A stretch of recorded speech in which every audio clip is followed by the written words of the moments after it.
What if SG-1 didn't just mirror disclosure culture? It trained you for it.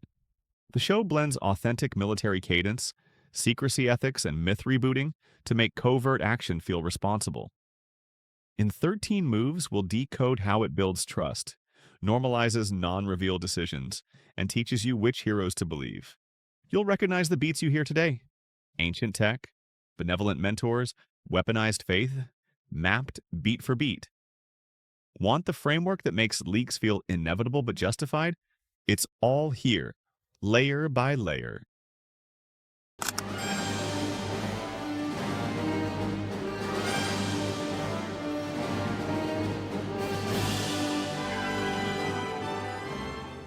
Number 1, the title's Dark Double Meaning. Stargate sounds like wonder, but read it like a label. Stars plus gate. That's a header, not a poem. It promises transit and control. Fans hear adventure. Institutions hear an access point. Naming the portal after a door centers logistics, secrecy, jurisdiction. Doors get owners, logs, and rules. On screen, the gate is cataloged, guarded, mission-coded. That's how classified tech gets wrapped in normal words. Camouflage that hides the shock. The DoD flavor cadence and procedure make it feel routine, like a hallway with clearance. So treat the title like a mission patch, not Stardream. A controlled threshold. Accept the door, accept the keeper. If the title trains you to respect the door, the next symbol trains you to obey the room. Number 2. The bell as a symbol of conformity. Every covert program runs on a sound that flips the switch from thought to motion. SG-1 gives you alarms and klaxons. For you, it's drama. For a recruit, it's conditioning. The bell collapses debate into action. Scramble alarms cue the same steps every time. Briefing chimes gate when and how facts arrive. You start to trust decisions you don't get to review. Research ties this to La SY-OP style cues. We don't leave our people behind. Secrecy ethics, urgency without slogans. So the sound teaches patience. Some truths wait until after wheels up. You accept the bell before the brief. Then you enter the room that sanctifies the secret. Quick pause before we dive into the next hidden meaning.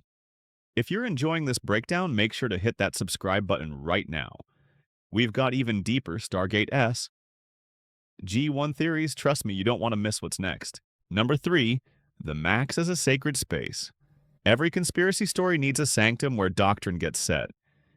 In SG-1, that's the briefing room and the gate room. It's just a table and a ramp, but here's the twist. The camera treats the Stargate like an altar, a command like efficiency, and mission briefs like liturgy. Lighting cools, faces halo, and the ramp frames entry like a rite. Step through with purpose, return with truth deferred. This is neo-mythology. Ritual fused with tech. The space trains how you feel about secrets. Solemn, necessary, careful.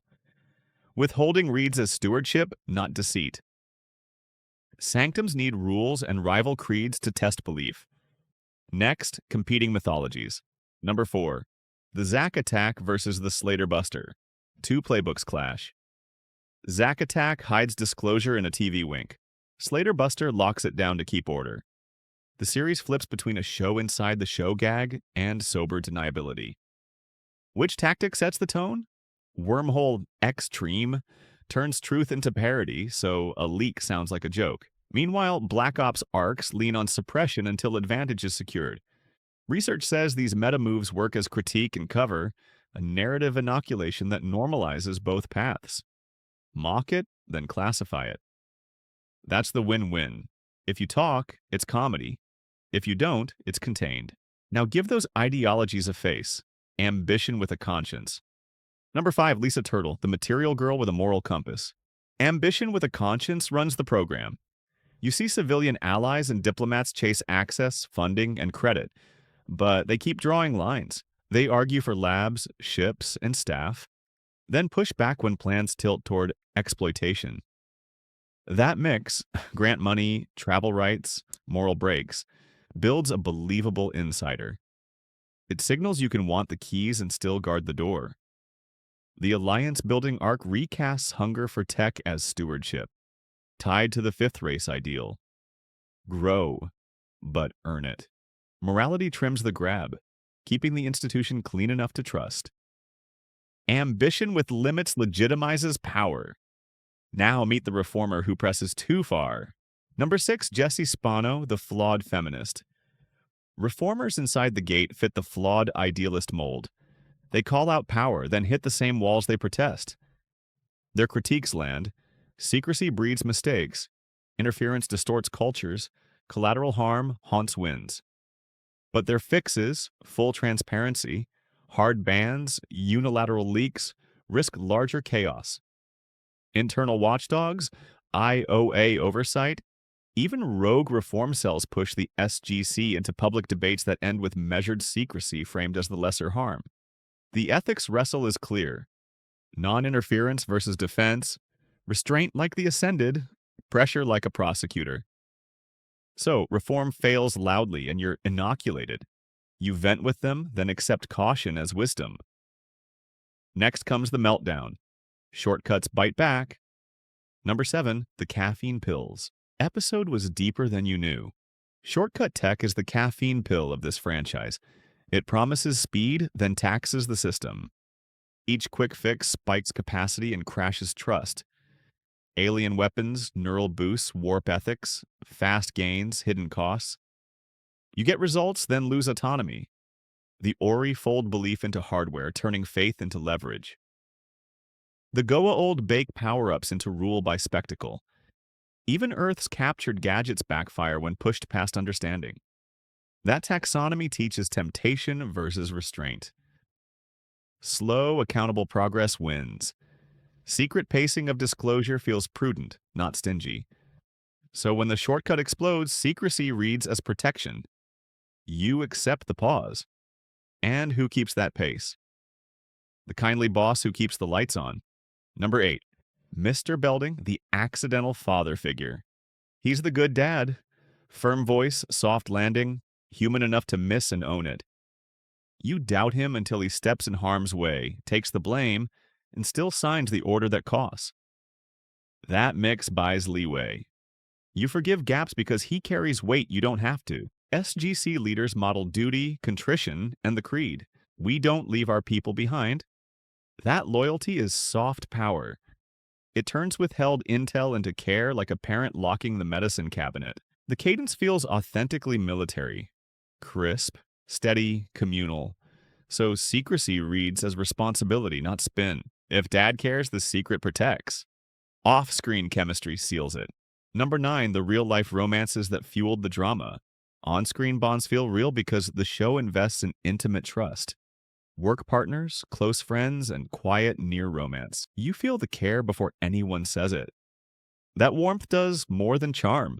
Personal vibes blur with institutional messaging, so loyalty equals credibility. Banter undercuts fear, sacrifices cash checks the story can't, and small acts, hands on shoulders, waits in hallways, build a shield around the program. Authentic camaraderie and respectful military cameos layer realism that sells hidden work as honorable. When the people feel true, the secret they keep feels true enough to tolerate. Then the show winks and reminds you a narrator is steering the frame. Number 10, the fourth wall god, SG-1 winks at you on purpose. That wink is a lever. It tells you we see the trope and we'll steer it. Break the fourth wall and you disarm the skeptic. You feel included, so you lower your guard, but the bit also frames the cover as part of the fun.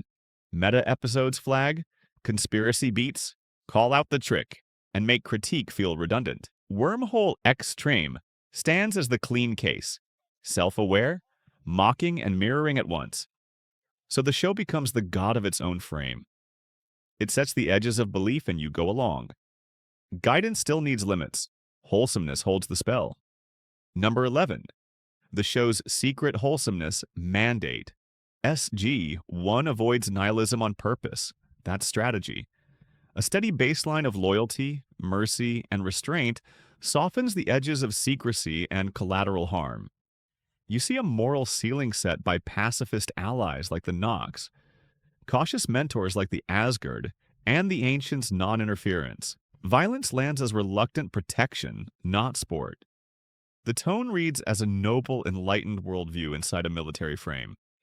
That contrast makes covert action feel like the adult choice in a dangerous world.